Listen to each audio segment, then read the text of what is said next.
Bom dia! Vamos iniciar agora a nossa aula de filosofia, onde nós estamos estudando sobre ilusão de ótica ou ilusão de óptica. Como você quiser falar, está correto. Você lembra que nós estudamos na aula passada?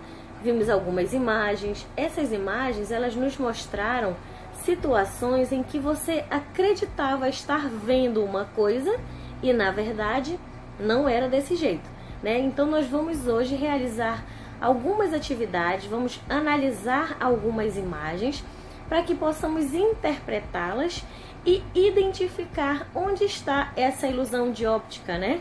O que ali está causando essa sensação de estar vendo algo ou sentindo algo que na verdade é apenas uma ilusão. Então vamos lá. Hoje nós vamos estudar as páginas 17 e 18 do livro de filosofia. Venha comigo. Então vamos lá, meninos. Na página 17 nós temos a questão de número 3, que é uma atividade que nós vamos precisar refletir para responder, e você vai responder no seu caderno e vamos debater essas respostas lá na sala virtual, tá bom? A questão diz assim: observe esta imagem que provoca uma ilusão de ótica. Essa imagem é como se fosse uma pessoa, né, pegando com 2 dedinhos a Torre Eiffel lá em Paris. E aí, você acha que é possível? Você já viu alguma imagem da Torre Eiffel? Você sabe quantos metros de altura ela tem? Eis aí uma questão, você pode investigar, pesquisar na internet e dar uma olhadinha na dimensão que ela tem. Ela é uma torre muito alta, então será que alguém conseguiria ir lá em cima, botar os dedinhos e tirar essa fotografia? E aí, baseada nesse questionamento, você vai responder no seu caderno: qual é a ilusão de ótica provocada pela imagem? E ainda você vai responder de que maneira o fotógrafo conseguiu obter essa ilusão de ótica. E aí, o que você acha que o fotógrafo fez para conseguir? Será que ele colocou a pessoa lá em cima? Ele ficou mais abaixo? Como foi que ele fez? Você vai investigar através da análise da imagem, tá? Vai botar aí o raciocínio lógico para funcionar, para tentar descobrir como que foi feita essa imagem nessa fotografia, tá bom?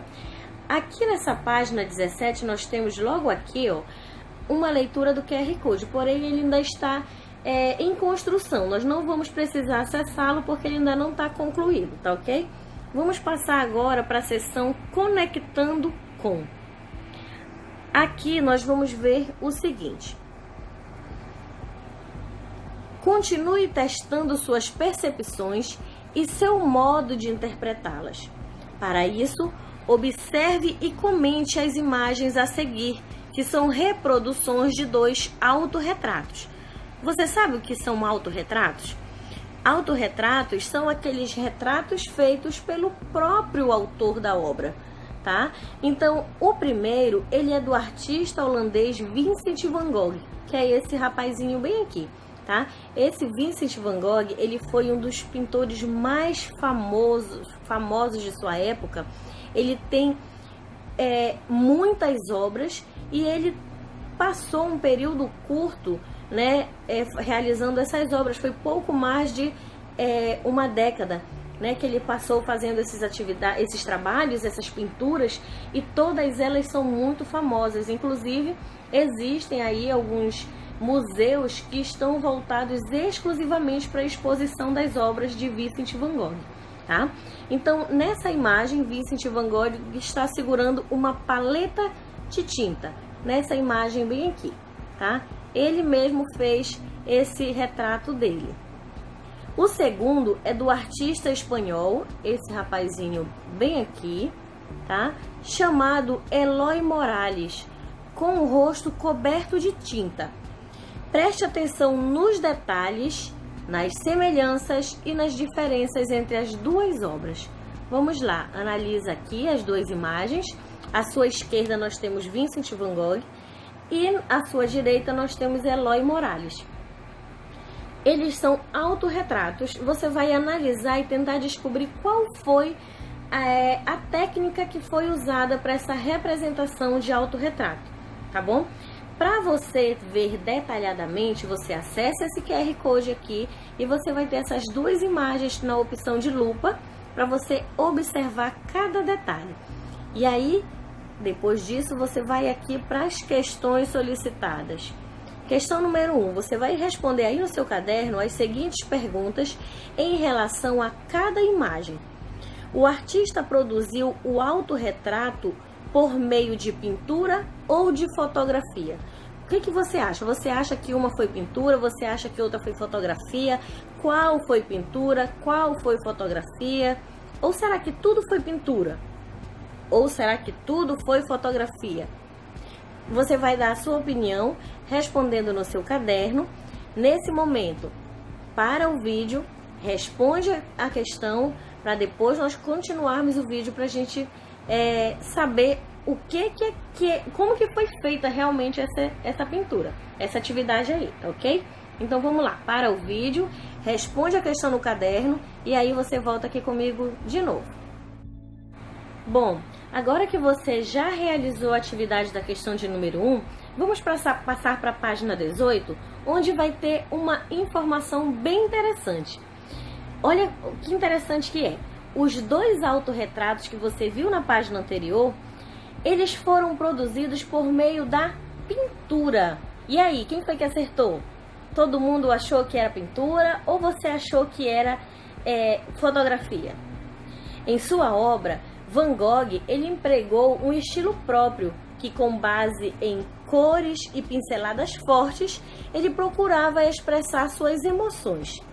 Já Morales, por sua vez, ele empregou o estilo chamado hiperrealismo, no qual as figuras são pintadas com tanta perfeição que parecem ser fotografias. Então vamos lá observar rapidinho de novo essas imagens. Essa aqui é de Vincent Van Gogh, que claramente você percebe que é pintura, mas eu vou confessar para você que a primeira vez que eu vi essa imagem, eu podia confirmar que era uma fotografia. E me surpreendi quando continuei a leitura e descobri que era uma pintura. Olha que legal. Agora, você vai de novo para o caderno responder as seguintes perguntas em relação a essas imagens. A pergunta da letra A diz assim: ao observar as imagens da página anterior, você percebeu que ambas eram reproduções de pinturas ou se enganou pensando que a obra de Morales era uma fotografia? Aí você vai explicar a sua resposta. Pode ser honesto, pode dizer o que você realmente achou que fosse na primeira impressão, tá bom? Na letra B diz assim: você já conhecia pinturas com estilo semelhante ao de Van Gogh? E pinturas com estilo semelhante ao de Morales? Você conhecia? Conhecer ou não esses estilos influenciou o modo como você interpretou cada uma dessas imagens? E aí, você vai responder no seu caderno e vamos conversar sobre isso lá na sala virtual, tá bom? Agora vamos aqui para a última atividade, que é a sessão lápis na mão. Primeiro, você vai conversar com colegas, no caso, como vocês estão em casa, você vai conversar com os familiares sobre alguns enganos de percepção que vocês já cometeram ou presenciaram. Aquela situação em que você acha que ouviu alguma coisa e não ouviu, você acha que viu alguma coisa, mas não viu, você acha que sentiu alguma coisa e não sentiu, tá? Apenas percepção, impressão. Vamos lá. Depois dessa conversa, você vai, conforme o proposto na atividade 1, você vai escrever neste quadro aqui exemplos de enganos relacionados aos 5 sentidos, que são os enganos de percepção, exatamente do jeitinho que eu falei. Aqui, na visão, você vai colocar um exemplo de algo que você acredita ter visto, mas não viu. Na audição, você vai colocar algo que você acredita que tenha escutado, mas na verdade não escutou. A mesma coisa você vai fazer para o tato. Você vai citar um exemplo de algo que você imagina ter sentido, né? Com o tato, com o toque, mas não sentiu. Da mesma forma, com o paladar e em seguida com o olfato, tá bom? Então você vai realizar essas atividades, vai conversar com a família para tentar chegar a um acordo. De repente, se você nunca sentiu algo, você conversa com alguém da família, com certeza vai ter alguém que já passou por uma experiência dessa. E aí, em seguida, você vai preencher esse quadro com as informações. E aí, vamos conversar sobre isso lá na nossa sala virtual. Eu vou estar aguardando você para sanar as dúvidas e também fazer as correções.